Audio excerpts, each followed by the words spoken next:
23,357 கோடி ஒதுக்கீடு. அமமுக எம்எல்ஏ காமராஜ் பேசிக் கொண்டிருக்கும் பொழுதே திடீரென எம்எல்ஏ பிரேமலதா எழுந்து சென்றுள்ளது அதிர்ச்சியை ஏற்படுத்தியுள்ளது. கழிப்பறைகள் வசதிகள் பராமரிப்பு 24 மணி நேரமும் பாதுகாப்பு உறுதி செய்யப்பட்டிருக்கிறது. மாண்புமிகு பேரவைத் தலைவர்களே, இந்தியாவில் அதிக சேர்க்கையில் முன்னிலையில் உள்ள தமிழ்நாடு உயர்கல்விக்கு 8,393 கோடி ஒதுக்கீடு. வெற்றி மடிக்கணினி திட்டம், பல்வேறு சமூக மதங்களைச் சார்ந்த இளைஞர்களை ஒன்றிணைக்கும் தமிழ்நாடு சுடர் TN சுடர் திட்டம், குறிப்பாக சீர்மிகு சட்டப்பள்ளி தரத்தில் school of excellence of law 300 மாணவர் சேர்க்கையுடன் சட்டக்கல்லூரி மதுரையில் ஆரம்பிக்க இருப்பது தென் மாவட்ட மக்களுக்கு இளைஞர்களுக்கு ஒரு வரப்பிரசாதம் என்பதை இந்த நேரத்தில் நான் தெரிவித்துக் கொள்ள கடமைப்பட்டிருக்கிறேன். மாண்புமிகு பேரவைத் தலைவர்களே, இளைஞர் நலன் மற்றும் விளையாட்டுத்துறைக்கு 1051 கோடி.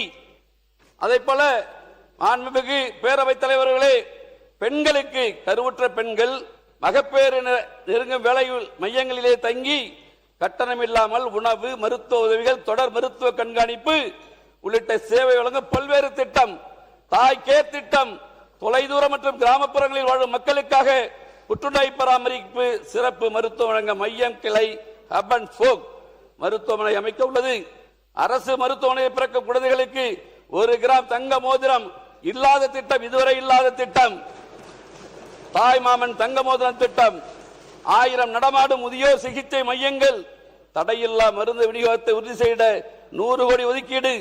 மருத்துவ நல்வாழ்வுத்துறைக்கு 23,357 கோடி ஒதுக்கீடு.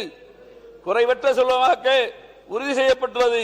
மேலும் 25 கால்நடை மருத்துவமனைகளை பல்லோக்கு மருத்துவமனையாக நம்முடைய அமைச்சரை விட சொல்லி இருக்கிறேன். எங்க மாவட்டத்துக்கு ஒன்று கொடுங்க, என் தொகுதிக்கு ஒன்று கொடுங்க கோரிக்கை வச்சிருக்கேன். செஞ்சு கொடுங்க முதலமைச்சர் மூலம் நான் உங்களை கேட்டுக்கொள்ள கடமைப்பட்டு இருக்கிறேன். அத்தோடு மாண்புமிகு பேரவைத் தலைவர்களே, 5 நிமிஷம் தான் போயிருக்கு. சமூக நீதி பிறப்பிடமாக